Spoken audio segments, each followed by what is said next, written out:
Dans la partie 1 de la leçon qui concerne les caractéristiques de quelques dipôles passifs, on est arrêté la séance précédente à étudier la caractéristique de la diode normale. Sur le schéma, on a la caractéristique de la diode, la représentation de I en fonction de U. À partir de la caractéristique, on essaie de déterminer, on a déterminé quel comportement. Donc le comportement de la diode lorsqu'elle est montée dans un circuit, à partir de la caractéristique, on a dit que le dipôle est un dipôle non symétrique parce que la caractéristique, lorsqu'elle est polarisée en inverse ou en direct, ne sont pas semblables. La caractéristique est non linéaire parce que la caractéristique n'est pas linéaire, ainsi que la caractéristique passe à l'origine. Ça veut dire que la diode est un dipôle. La diode est un dipôle passif. Alors, à partir de la caractéristique, la diode est un dipôle non symétrique, non linéaire, passif. Et elle est passante dans le sens inverse lorsque la tension UAB dépasse le seuil. Pour éclaircir le phénomène de la polarisation de la diode, on fera une petite application.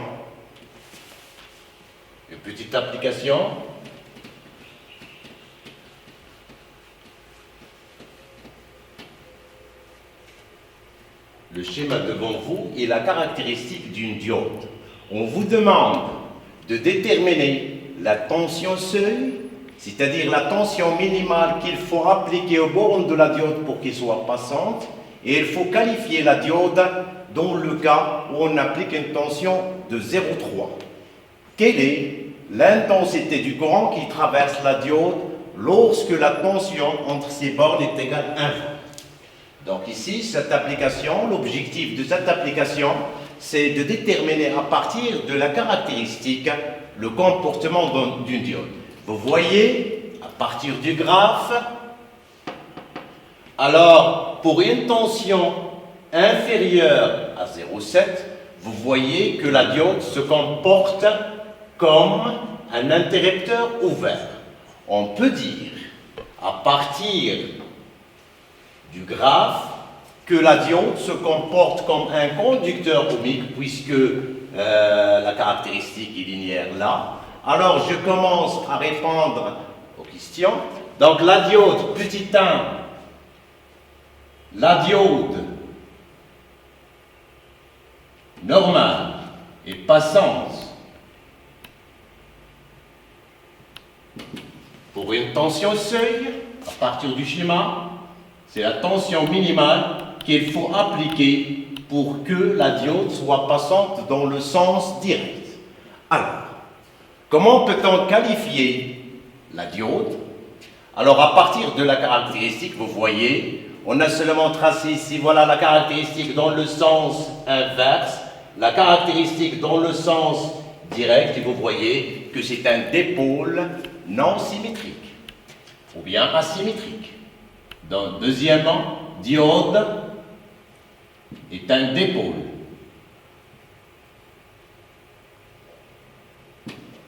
asymétrique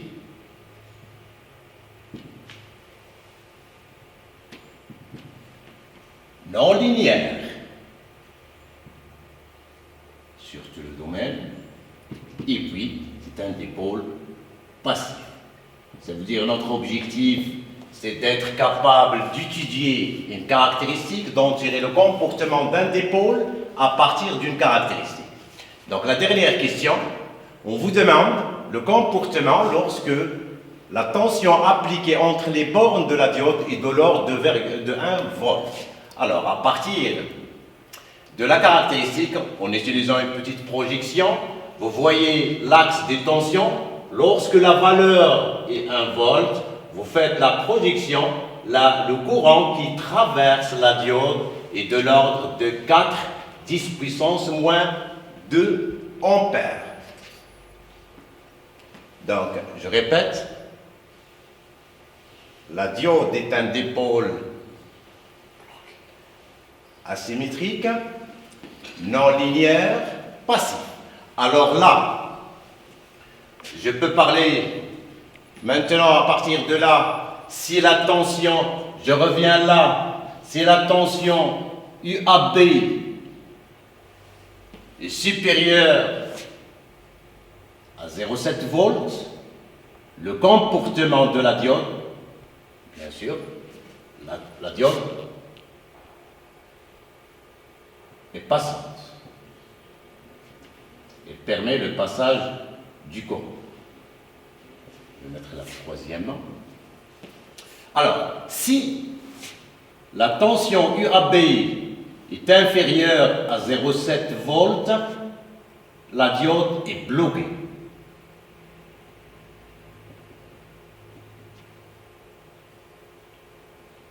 Alors, pour une tension par exemple de UAB est égale à 1 volt,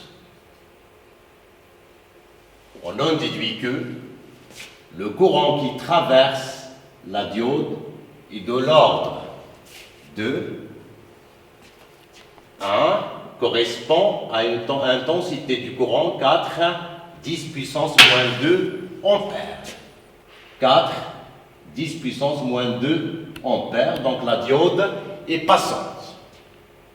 Donc l'objectif de cette petite application, ce qui est intéressant, c'est de savoir le comportement d'un dipôle, étant donné ici la diode, son comportement selon la tension appliquée entre ces bornes. Alors, le paragraphe suivant, c'est dans le même cas d'étudier notre diode, c'est la diode électroluminescente.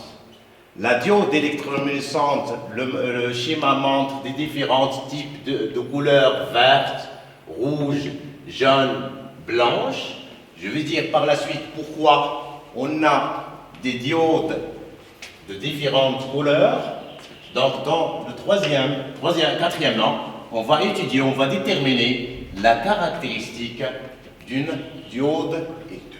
Voilà. Mais avant de commencer cette partie-là, on a parlé dans la partie 2 des caractéristiques de quelques dipôles. Pour terminer ces caractéristiques-là, je commence la deuxième partie à partir de la caractéristique de LED, électroluminescence. Quatrièmement, caractéristique du LED. La LED, pour simplifier, LED. Light Emitting Diode.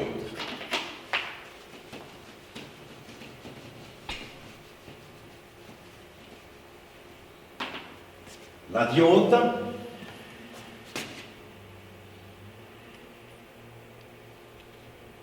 LED, électroluminescence, LP, électroluminescence.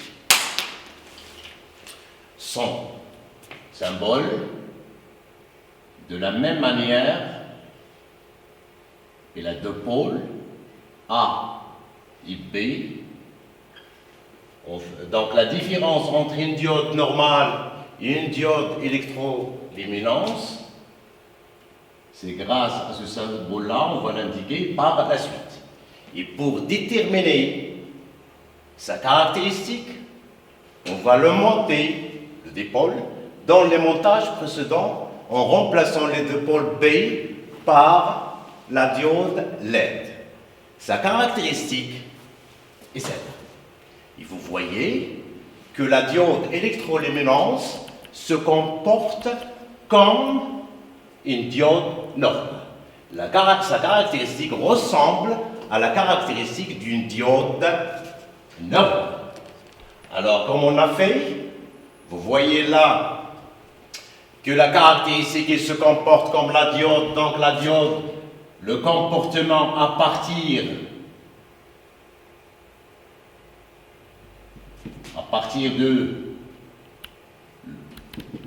de la caractéristique I est égale une fonction de U, c'est un dipôle qui est non symétrique, asymétrique, non linéaire et aussi passif. Je parle d'un dipôle. Pour la diode en étude, vous voyez que pour qu'il soit passante, donc c'est le même déroulement, vous voyez qu'elle est bloquée pour une tension UAB inférieure à la tension seuil. Pour cette diode-là en étude, c'est 1,01. Et pour qu'elle soit passante, il faut que la tension UAB appliquée entre ces bornes doit être supérieure. Donc d'une façon simple, parce que déjà on a fait l'étude, c'est la même chose.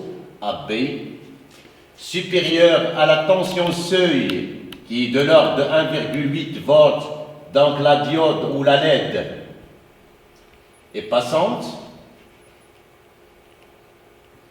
Pour la tension UAB inférieure à la valeur 1,8, je pense, 1,8, la diode, je parle de la LED, est bloquée.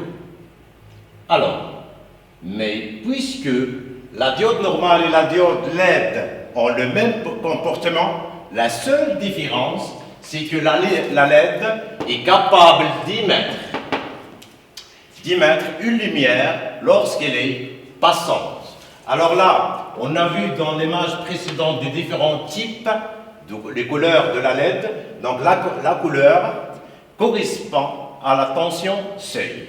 Donc la rouge, la blanche, la jaune, etc. Donc la couleur correspond à la valeur de la tension seuil qu'il faut appliquer pour que la diode soit passante. Voilà. Après l'étude de ce diode-là, il faut indiquer une petite remarque. On peut parler des diodes idéalisées, la diode idéale. La diode idéale, c'est une diode dont la caractéristique, les parties de la caractéristique sont linéaires. Ça veut dire là, comme remarque de la diode idéale. Une diode idéale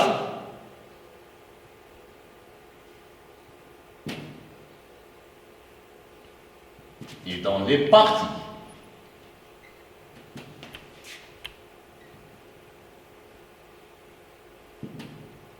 de la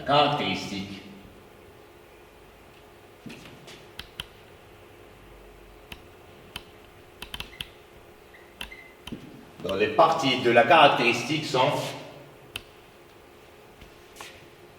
linéaires.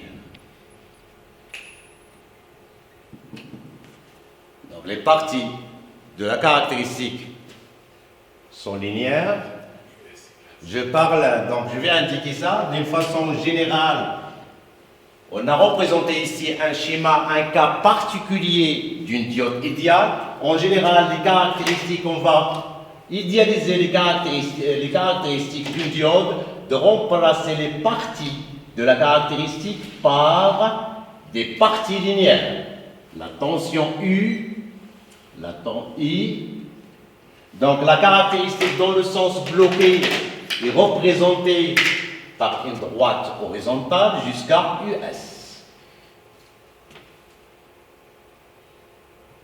Ça veut dire là, une diode idéale, elle permet le passage du courant si la tension appliquée entre ces bornes est égale à US. N'oubliez pas que le composant ne peut pas dépasser un courant maximal pour ne pas le détériorer. Donc ici, le comportement pour les schémas que vous avez devant vous, c'est une diode idéale qui a US est égal à 0. Ici, donc pour le comportement d'une diode, U, la tension est égale à US, alors la diode est passante. La diode est passante à condition que l'intensité du courant doit être inférieure à l'intensité maximale qu'il peut supporter. Ici, la tension est inférieure à US, alors la diode est bloquée.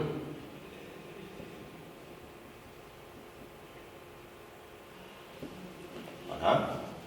Donc pour les diodes idéales, ça veut dire qu'il suffit d'appliquer une tension égale à la tension US pour qu'il soit passant. Alors, quel est maintenant le comportement de la diode? C'est les monter dans un circuit, comme une petite application, là.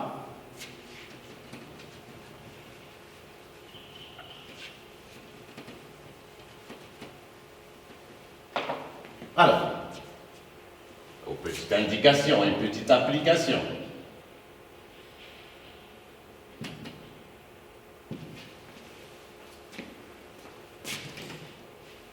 Pour vous montrer, pour savoir, dans un circuit,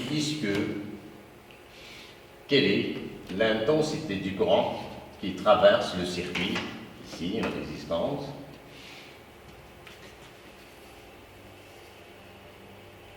Une diode,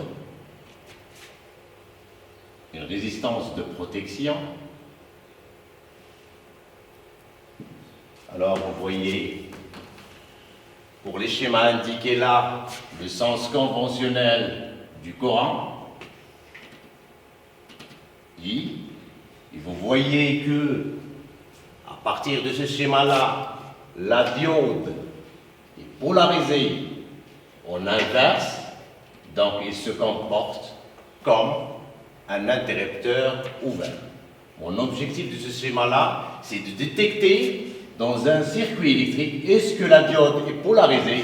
Donc, là, I est égal à 0, car la diode est polarisée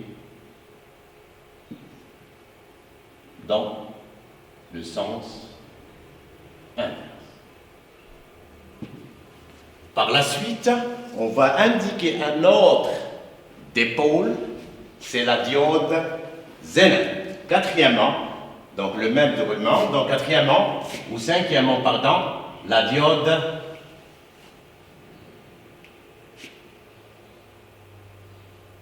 Zener. Donc la diode Zener, le schéma ou le composant de la diode Zener est devant vous, il a la même forme, mais elle est plus petite que la diode Zener. Et pour déterminer ou pour représenter sa caractéristique, on va monter ce dipôle-là dans le circuit précédent. La caractéristique là, voilà, donc le dipôle, ici, le dipôle, la caractéristique de ce dipôle-là, donc la diode Zener.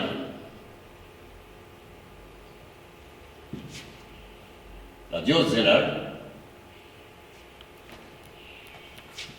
a un symbole représenté de cette façon-là. Pour la différencier d'une diode normale, AB. Alors, de la même manière, pour représenter la caractéristique, on monte ce dipôle-là dans le montage précédent pour voir son comportement lorsque le courant entre par la borne A ou par la borne B. Alors là, la caractéristique maintenant, elle est devant vous. La caractéristique de ce dipôle-là, lorsque la diode est polarisée en direct, voilà sa caractéristique. Et lorsqu'elle est polarisée en inverse, elle est à gauche, elle est représentée à gauche. Alors, comment peut-on analyser quel est le comportement de ce dipôle-là? Je répète, pour représenter cette caractéristique-là, il suffit de monter ce dipôle dans le montage précédent et en changeant la valeur de I, on obtient les valeurs de U correspondantes. Ces valeurs-là nous permettent de tracer la caractéristique. Alors, son comportement lorsqu'il est monté dans un circuit électrique, je vais parler lorsqu'il est polarisé en direct, le comportement maintenant. Lorsque la diode est polarisée, le dipôle, je parle ici de la diode Zenin. Lorsque la diode Zenin est polarisée en dièse. Alors, je ne répète pas donc les comportements que vous voyez là, que la caractéristique n'est pas symétrique. La caractéristique n'est pas symétrique, donc les pôles A et B ne sont pas les mêmes. Donc il a un comportement différent. C'est un dipôle passif parce que la caractéristique passe à l'origine. Lorsque U est égal à 0, I est égal à 0.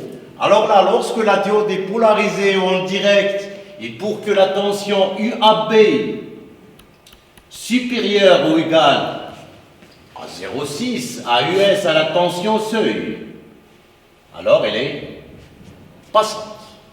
La diode est passante. Ça veut dire qu'elle permet le passage de courant sans oublier qu'il peut supporter une valeur maximale pour ne pas la détériorer. Alors, pour UAB compris entre 0 et US, la diode, vous en déduisez vite que la diode Zener, dans le sens direct, se comporte comme une diode normale. Dans l'autre cas, si la diode est polarisée en inverse, et vous voyez vite que c'est la différence entre elle et la diode normale. Ça veut dire lorsqu'elle est polarisée en inverse, elle peut laisser ou permettre le passage du courant. Lorsque la diode là est polarisée en inverse, le dipôle, mon dipôle, vous savez que je parle de Zener. Le dipôle est polarisé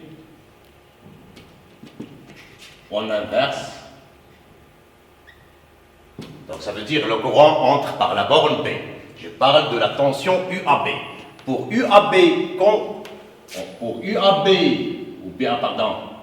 compris entre 0 et 0,6, à peu près 6,2, 6 volts. Pour la tension UBA appliquée entre les bornes de la diode lorsqu'elle est polarisée en inverse, vous voyez, quelle que soit la valeur de la tension, la valeur de I est égale à 0, ça veut dire qu'elle se comporte comme un interrupteur ouvert, bloqué, un état bloqué. Pardon, un état bloqué. Et vous voyez, lorsque la tension UBA est supérieure ou égale à 6 volts, j'introduis là supérieur ou égal, l'état passant. Donc c'est un état passant. Alors, la valeur, vous voyez que la valeur à peu près 6 caractérise la diode dans le sens inverse. On appelle cette tension-là la tension Zener qu'on note UZ. UZ, tension Zener.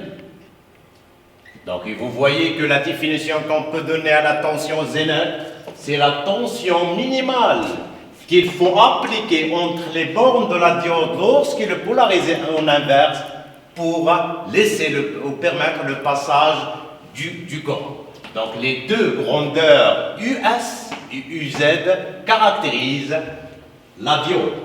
On peut parler aussi, pour simplifier, on peut parler d'une diode Zener idéale. La caractéristique, la diode, pour simplifier un petit peu, la diode Zener idéale, je parle d'une diode idéale, donc la caractéristique idéale, ça peut être représenté de cette façon-là, I, U. Alors là, la tension US, la tension seuil, ici, la tension Zener, UZ. Tension seuil, Z. Je vais parler facilement, c'est le même déroulement, donc j'essaie de vous indiquer d'une façon très vite les autres dipôles parce que les caractéristiques, donc l'étude des caractéristiques se fait de la même manière, comme exemple là, les thermistances. Les thermistances, voilà, leur forme sous forme d'un petit disque qui a deux pôles. Alors là, on peut dire là que pour définir la caractéristique, voilà le symbole d'une thermistance. C'est un dipôle représenté par A et B et par un signe moins T qu'on va indiquer par la suite. Alors, idéal, notre type, c'est la thermistance plus T. Donc, on a ici CTN, coefficient de température négative. On va voir pourquoi. Le coefficient de température positive. Donc, pour déterminer de la même manière la caractéristique, on va la monter dans le schéma précédent. Alors, la caractéristique là montre que ce dipôle-là est un dipôle linéaire, passif, symétrique. Ça veut dire que les pôles sont les mêmes. La seule propriété qui le caractérise, c'est que sa résistance varie selon la température. Là, ici, on étudie c'était négatif. Vous voyez, lorsque la température augmente, la pente diminue. Alors, pour une température de 60 degrés, la résistance est de l'ordre de 1 km, d'où le nom de la thermistance. Ça veut dire sa résistance varie en fonction de la température. Alors, d'autres dipôles, comme à titre indicatif seulement, les photorésistances. Ce sont des dipôles, leurs résistances sont influencées par un facteur extérieur, ici la lumière. Voilà le symbole d'une photorésistance. Donc, pour déterminer sa caractéristique de la même manière, vous voyez, donc à partir de la caractéristique, mon objectif, c'est de savoir déterminer le comportement d'un dipôle simplement à partir d'une caractéristique. Vous voyez que ce dipôle-là est un dipôle linéaire, symétrique et passif. Et vous voyez que la résistance varie en fonction de la lumière. Si la lumière est faible, vous voyez qu'elle a une grande résistance et le cas contraire. Alors là, donc on est arrivé là à vous déterminer d'une façon simple les caractéristiques des dipôles passifs. Notre objectif, c'est d'arriver à déterminer un comportement à partir d'une caractéristique. Voilà, notre leçon s'arrête à ce niveau-là, dans le but de vous donner par la suite les caractéristiques d'un dipôle actif. Et merci.